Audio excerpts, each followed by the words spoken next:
Hello, I'm your host Anna, and welcome to the second episode of Coffee Chats on the Crime Bistro podcast. Today we're going to pivot a little bit from last time, and this episode is going to focus on a collection of woodsy horror stories. They're all from Reddit once again, and these are definitely creepy. But don't worry, I made sure to end this episode on a story with a happy ending, since my mom always listens to this podcast. And we all know that she loves herself a happy ending, so hi Mom, I hope you like it. Other than that, I am really excited to tell these stories. I think that I've collected a pretty good selection of creepy, paranormal, and more, so let's just get these going. For this episode, I have with me a Starbucks breakfast blend as like a mid-morning pick-me-up. So that being said, let's go ahead and get right into these creepy stories. Alright, so this first story comes from Lawrence108 on Reddit, and it was posted about 3 years ago. So this starts off in 2016. I hiked from New Jersey to Virginia on the Appalachian Trail. Good for you. I was on the part of the trail known as the roller coaster, not far from Harper's Ferry. I hit heavy rain, the trail became a stream, and all my rain gear decided to just give out. That sucks. Oh my gosh. Everything that I had was soaked. I had to spend the next day waiting for my gear to dry out at the nearest shelter. Around noon, I can see someone walking intersecting to the trail. I can tell that he's not a hiker, being that he had no bag and he was wearing jeans, and he told me that his name was Steve. He starts asking me if I know Chris or Jim, and being that no one uses regular names on the trail, there would be no way to identify them, even if they were actually real people. And for anyone who doesn't know, if you do like a through hike or something like that, you usually don't go by your actual name. You'll get like a trail name. So it's just a different way of referred to, and like that's how you sign all the logs and stuff. Pretty interesting. But anyway, Steve said that he walked from DC about 80 miles and was told to meet Chris and Jim for further instructions. He said that he had information and the NSA was after him. So that's a bad start, I'm not gonna lie. Continuing here, I figured the guy was having a mental break and felt sorry I couldn't help him. Not too far off was a free hiker hostel, maybe about a 4-hour walk. The hostel was just a shelter that was enclosed with a wood-burning stove, but next to it was a house that a ridge runner, who is someone who does trail maintenance, lived at, and I directed Steve towards that. After all my stuff dried up, I headed to the hostel and I got there in the early evening. As I was walking up, I can see the ridge runner and Steve arguing. The ridge runner is yelling at Steve, telling him to take a trail to a road and to leave this area. If he did not, the ridge runner would call the police for trespassing. At the shelter, I saw familiar people who filled me in on what had happened. So at every shelter, there's a trail log, and the log is just a journal that keeps track of people who pass through and notes about what's happening on the trail. It's also a way to pass messages to people that you might know who are behind you on the trail. Steve got a hold of the log and started looking for a message specifically for him. He thought that he had to decode the messages to find instructions for himself. Steve started to write random things and cross things out through the log. This action really pissed off people who were already wary of Steve because of his appearance of not being a fellow hiker.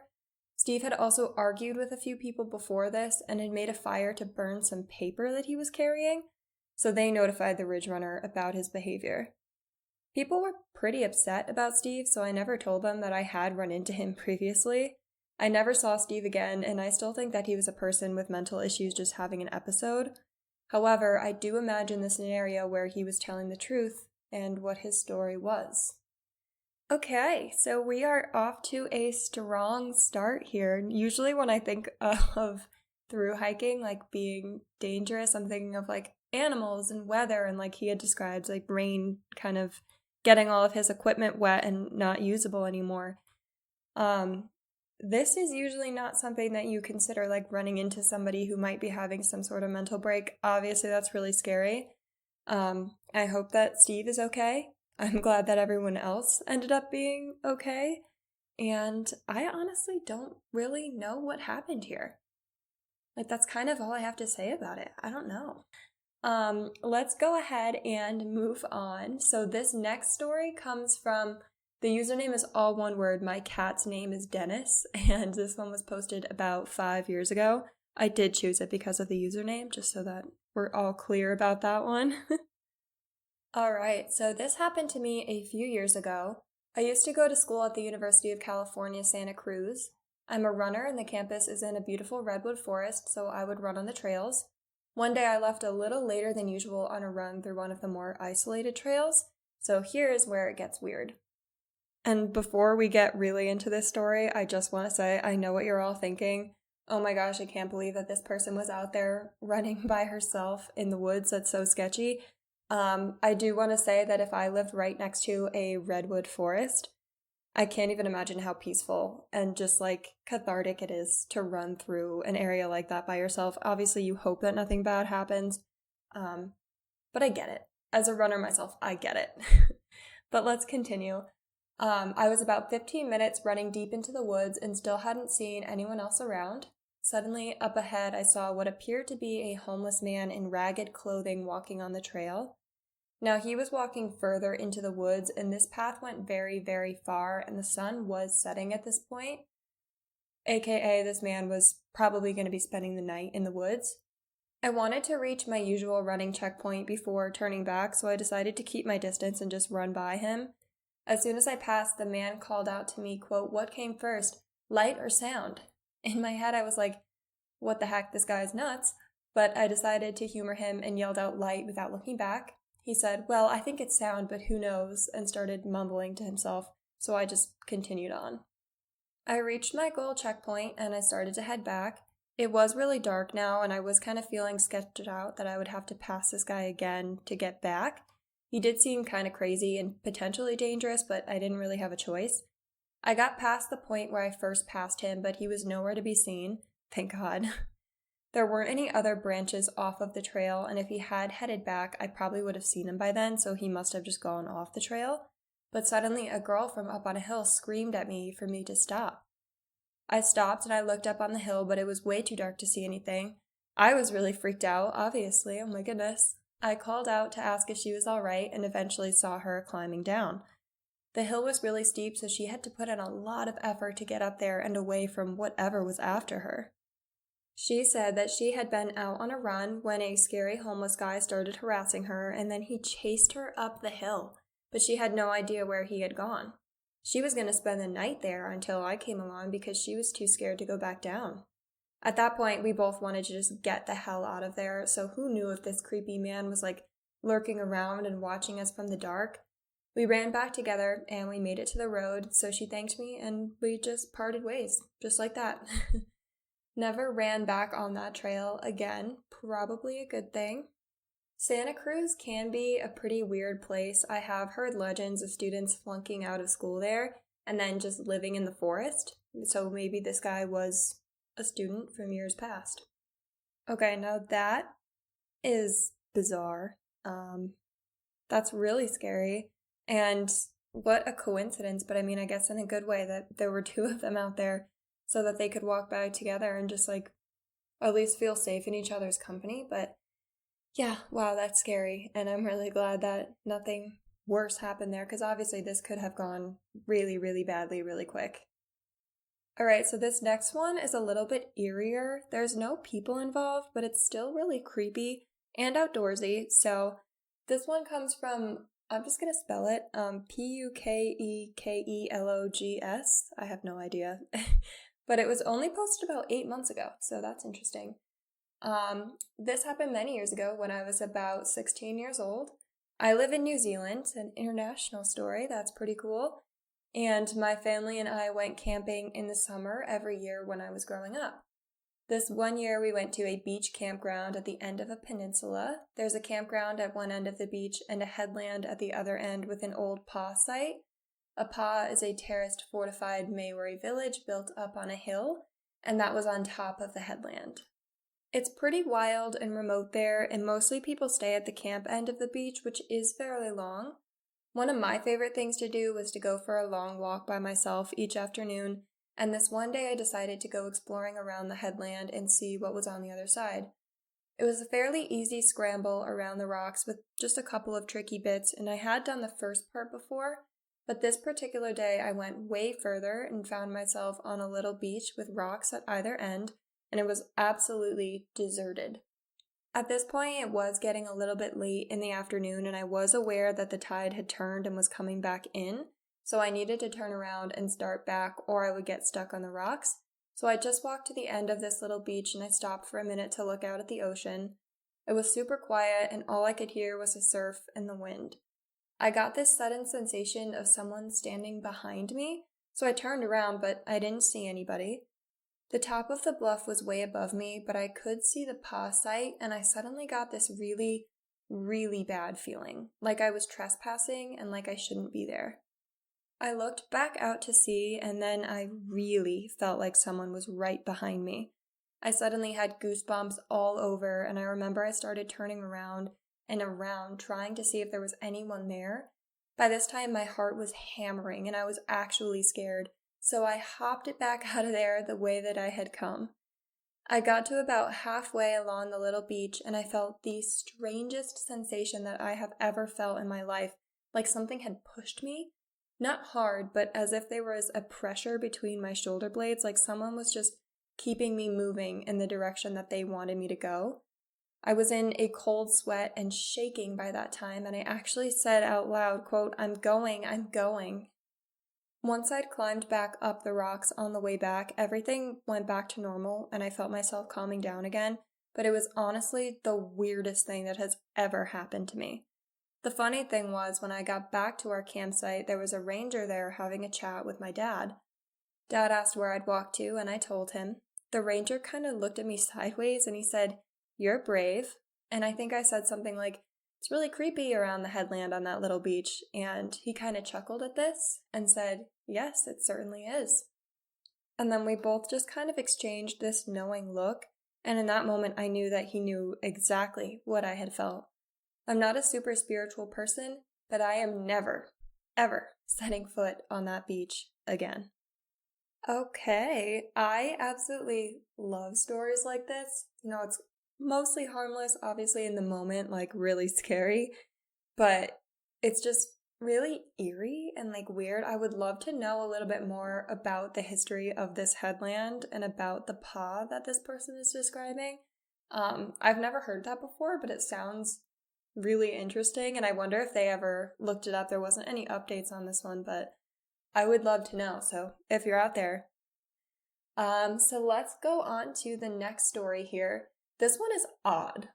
It could be a ghost, but like maybe not. I'm not sure. I want to see what everyone else thinks about this one.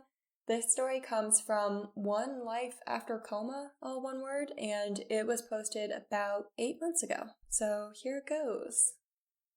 Alright, so I used to hike with my dad a lot. We got to the point where a day hike was usually about 20 miles, and a long one was somewhere around 30 miles. To say that casually is crazy. This time was somewhere in the 20s. We were coming back from a long hike, and we had forgotten to bring our camelbacks, so we were running off of just 2 big bottles of water. Even with conserving it, we ran out about 12 miles from the end of the trailhead. We had also been going pretty fast, so when we ran out, we slowed down significantly. By the time the mountains turned into a valley, we had lost the trail a few times and were apparently pretty worn out and dizzy. I can imagine why. My dad decided to sit down to regain some of his senses, and I decided to head out for about 10 minutes in a straight line to try and find the trail and then come back. And at this point, I was actually scared for the first and only time in my life in the mountains. I ran into a little kid in an old-timey Boy Scouts uniform, and he said that he knew where the trail was. So I followed him, and after a while I started to hear another voice. This time it's a grown-up in a Boy Scouts uniform. Same style with a big sash and all kinds of medals on it. This was a heavy-set guy with a big beard, super jovial. I asked if this is where the trail is, and he says yes. So I start screaming to get my dad to come and find me. I was scared that if I left this area I would just be lost again. I see him and I tell him that I found the trail. So we probably walk for about another hour straight through the brush. The guy says, and here it is. I see a dirt path with stones on either side and a wood bridge, and I scream, Dad, we found it. Thank you so. And then I turned around and they were nowhere to be seen. So I started to look around at the ground all around us and off in the distance back through the trees, but the only boot prints that I could find were our own, mine and my dad's. Maybe I was delirious, but that does not explain how we found our way back. For reference, I only passed by a single faint trickle of a stream that would have led us nowhere. So this wasn't me just following a river or a stream. We just cut across the mountains and fields back to civilization. Another side note, this was Yosemite National Park. My dad grew up in that area, and we hiked in and around the area almost every single time. If not for dehydration, I would never have thought that we could get lost. Even with the dehydration, I was pretty upset that it happened. This is not a writing prompt or an excessive in storytelling. I swear, this really happened. Okay, so this one is really weird, right? I wish that I could say that I knew what happened here. I think it's weird that they probably wouldn't have been able to find their way back by themselves, right? If they were dehydrated and feeling kind of delirious, that makes sense to me. But it doesn't make sense that these people just disappeared. I feel like they have to have been real people, maybe, you would think, but the fact that it was an old-timey Boy Scouts uniform too, that kind of throws me off.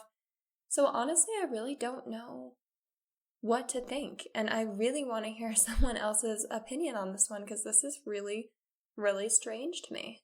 But let's get on to the next story here.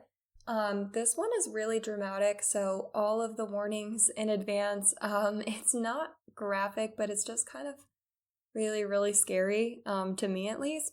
So this one comes from Zombie, and it was posted about 5 years ago. So let's just get right into this one. I don't really have another preface. It's probably too late for this thread, but I love telling this story because it's just so bizarre. So here we go. So when I was very little, 5 or 6, my dad used to take me on all sorts of adventures through nature, especially when we owned a little cottage up in the Scottish Highlands. So another international story. Now, my dad is sort of a combo Irish bloke plus Yorkshire laddie type of fellow, and very spry despite his being about 55 at the time. That's such a funny description. And on this particular occasion, we had decided we were going to go hiking way up in the cliffs. And I was really happy with this development as it meant a piggyback ride for at least 90% of the difficult bits. Good for you. This was a proper trek, so he wanted to get to one of the highest bluffs so that we could have an amazing 360-degree view of the gorgeous meadows and some sparkling sea. But after we reached the top plains where it's all short, wind-whipped grass and you can see for miles, he suddenly turned very still and very quiet. When you're small, your parents are God, so seeing your dad look frightened is scarier than anything that your own mind can come up with. So I was pulling on his arm and I was going, what? My mom is epileptic and I saw her fits when I was a kid. Oh no. So I thought it was happening to him too, or something similar, and I wouldn't know what to do because we're up on this huge cliff and no one is around. That's so scary. When just as fast as he started it, he snapped out of it. Fireman lifted me right up and just started striding away without saying a word. Over his shoulder, I could see a big pale yellow object stuck into the ground like an obelisk. I know now that it was a refrigerator. When I was older and I asked my dad about this, he stiffened up and told me that when he was a boy in the 50s, he and his little friends had found an old-style fridge in the woods, and being little boys, they opened it. Well, of course, they had found a body, another child who by whichever means had found themselves in the fridge and been unable to get out. My dad has never mentioned a gender, which leads me to believe that he either witnessed a very decomposed or skeletonized individual, but I can't ask him that. Remember that episode of The Simpsons where they unlock Homer's PTSD and it turns out he found a dead body when he was a teenager? My dad grew increasingly uncomfortable the first time we saw that episode and had excused himself to the kitchen before the ending. Now, my dad has seen some gnarly shit, but for whatever reason, he will not discuss anything further about this dead child in the fridge, only that it happened. And good for you for not asking for further explanation, because I can't even imagine how, traumatic that would have been, especially as a kid. So when he explained, I assumed that it was just the trauma, and I said something like, "Oh, Dad, that's awful. So when you saw the fridge up there, it brought up the old memories?" And he honestly looked at me with his big blue eyes like I was an idiot. I'll never forget it. "No, Amy," he said in a very low tone. It was because it was the same fridge. Whew, okay, full body chills on that one. That is really creepy. Obviously I feel like, this probably was just a manifestation of PTSD in some way. I'm sure it can't have been the actual same fridge, but still, that's really scary. And especially as a kid, like I can't imagine what either of them were going through in that moment. So I'm glad that this ended relatively tamely, but still creepy. Let's get on to the next one. This next story comes from, and I'm gonna spell this one out too, PDX Dave 88, and this was posted about a year ago. Alright, so I didn't work in the forest back then, but I spent a lot of time there, and I had a terrifying thing happen in the late summer of 1981 outside of Lapine, Oregon. My mom had passed away in January of that year, and my dad felt like we needed some bonding time with a little escape from town for a few days. He had a 68 Volkswagen Westphalia, that he'd been working on getting camping ready, and he was really excited to use it. The campsite that he was planning on was on a property belonging to a friend of my dad's named Jerry, and it was northeast of Lapine by about 20 miles or so. I've looked at maps since then, and I have no idea where I was. It was a long time ago, and as a 13-year-old punk-ass kid at the time, I really wasn't paying attention. We left Portland on a Monday, close to noon, and got to the campsite about 4 hours or so later, so it was around 4:30. The campsite was a ways down a fairly rough gravel road that turned into a dirt single-track road after about the first 5 or 6 miles. My dad remarked that he didn't think anyone had been there in quite a while, based on both his friend Jerry's statements and the amount of overgrowth on and around this road. We got to the site and set up camp, which was in a small clearing at the end of the road. Camp was simply parking the van, pulling out the awning, old school with poles and ropes, unloading the cooler, making a fire pit, and setting up some chairs. As a typical 13-year-old, I wouldn't even consider sleeping in the van with my dad, so I pitched a small tent near the passenger rear of the van and checked out the area. There was a small creek that was getting close to dried up, and while it wasn't heavily forested, it had that typical Eastern Oregon high desert type of scrub vegetation, with a few strands of small trees. My dad was a retired Multnomah, county sheriff, turned full-time musician, and he liked his cocktails. So by the time we'd finished dinner and were sitting around the fire, it was probably 8:30 or 9 o'clock, and he was on martini number 4, possibly 5. We heard coyotes yipping in the distance, and Dad thought that he would get them going with a few calls of his own, which is not super smart, but, 5 martinis might do that to you. He did a couple of stereotypical coyote calls, and they replied. He did a couple more, and they replied again, and then got silent. Actually, everything got silent, except for my dad. He called again, and the reply this time was definitely not a coyote. It was a roar, scream, shriek from the southeast of us that must have easily lasted 10 to 15 seconds. Dad looked at me and literally said, "What the F was that?" I was shook, but young and curious. He coyote howled again, and we heard another scream, this time a little closer and a little more to the east of us. At this point, Dad retrieved his pistol, loaded up, and suggested that we think about turning in for the night. That's when we heard the third scream of the night. It was very close, probably within 50 to 75 feet, and we felt it as much as we heard it. This one also came from the complete opposite direction and was more north-northeast than the first 2 screams, and it was very loud. Dad absolutely lost his shit, threw the cooler into the van, ripped the awning loose, and we got out of there as fast as that poor little Volkswagen would carry us, leaving everything else behind. We were dead silent until we stopped for fuel in Oak Ridge. Chatter after that was sparse and strained at best. Once home, we talked a little about it and agreed that we had no idea what it was and that keeping our mouths shut was probably a good idea. Since that time, I've grown up and had a short career in music, doing production sound in both hard rock and country western genres, so I have a good idea of how decibels work and what it takes to produce that level of sound pressure. In retrospect, it terrifies me what could have produced the volume of sound, and how close to us it had to have been. Now, I don't know about anyone else, but my first thought when I read this story was Bigfoot. So I'm gonna stick with that, and that's just what we're gonna go with. I mean, it's Oregon. Like, I feel like Bigfoot could be in Oregon. You know, you never know. That's my conclusion. Let's go ahead and move on to the next story. We are getting into our last couple of stories here, so this is another like full body chills inducing type of story, and this one comes from Pravity, and it was posted about 6 years ago. I hated this story when I first read it, but let's go ahead and get into it. We went on a group retreat thing over a fall weekend about 8 years ago. My husband and I and our 3 girls, all under age 10. This was an annual occurrence, but we were flushed that year as a result of our company doing well. So as a result, we avoided the communal bunkhouses and decided to rent a camper instead.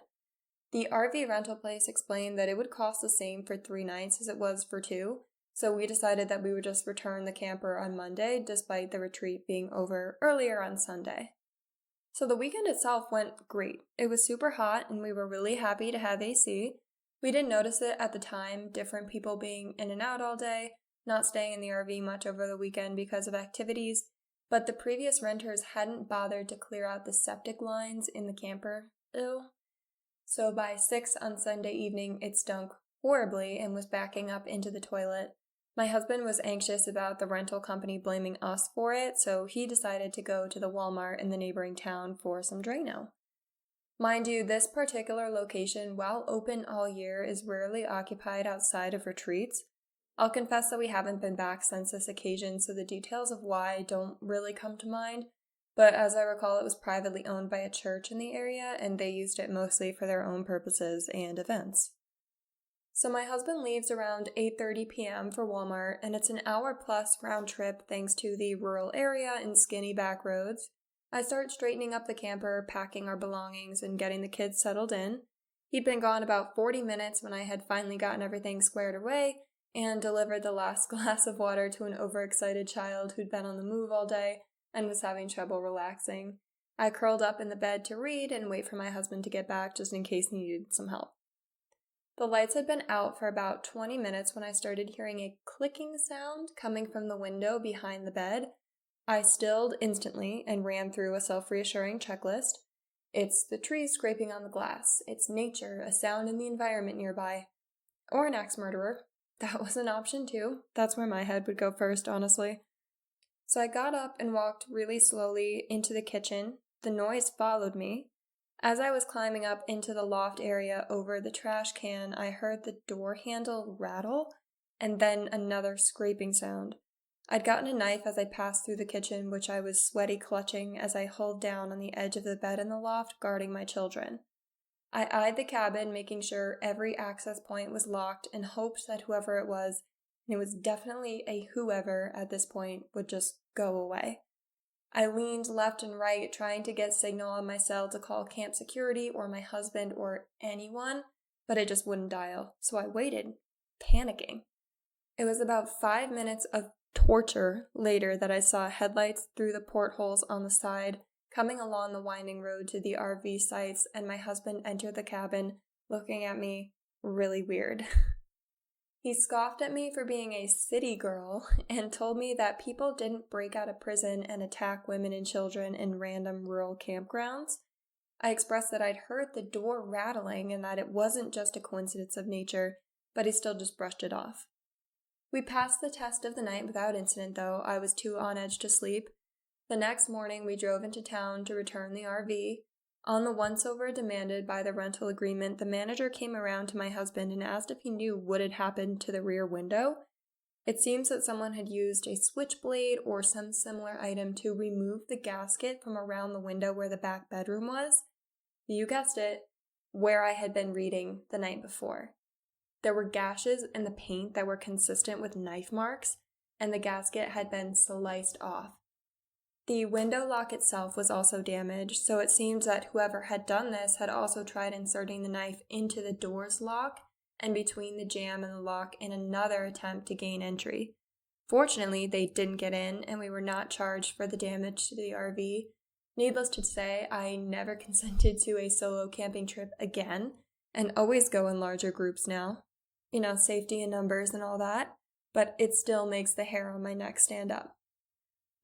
Yeah, I hate this story so much that I can't even imagine, like, not only how scary that would be, like, not having signal on your phone and not being able to call anyone, having your 3 young kids with you, but then to just see all of that the next day, and it's like straight out of The Strangers. I hate it so much. But like I said, we got one more here, and I am ending on this story because it's sort of related to the theme of this episode, but mostly because it has a happy ending. And this one comes from Hike Sierra, Nevada, and was posted about 8 months ago. Alright, so this person starts the story by saying that I myself have been a creepy encounter for someone else. So I, female, occasionally go with my pup on solo mountain night hikes. I don't generally use headlamps because the moon is bright enough, and I avoid wooded or otherwise dark areas because they creep me out at night, and also because I don't want to be seen just in case. So that one cold night, I was a good 2.5 hours up into the mountains when I decided to try and take a picture of the full moon with a beautiful halo around it. When I took the picture, my flash went off, which is strange because I never use the flash for anything. Sometime after that, I heard running steps and a headlamp light appeared. I just stood there with my pup in the dark, watching the light coming closer, and it turns out that it was a lost and completely exhausted runner in running shorts and a t-shirt in below freezing temperatures who had to keep running for hours to avoid hypothermia. And in this desperate state, he suddenly sees, in the middle of the mountains, in the middle of the night, a single flash. He started running towards the direction where he thought he had seen the light, and then I and my pup appeared. I walked him all the way back down to where he said that his car was, while he couldn't stop talking from how agitated and emotional he was. When he reached his car, he realized we hadn't even introduced each other, so he said his name. I don't even remember it, and I said mine, Angela. Of course, what else, he said. I was confused for a minute, and then I got it. Angela equals angel. So we laughed at the coincidence, said goodbye, and I headed back into the mountains while he got into his car. And that was it. Thinking about this whole thing later, I realized just how surreal and yes, spooky/creepy this whole encounter must still feel to that guy. He very likely may not have survived that night had I not been there, a female with a pup, deep in the mountains in the middle of the night, just standing there in the dark. I walked him down to safety and then disappeared back into the darkness in the mountains. Spooky. Thank God my always disabled flash decided to go off that night.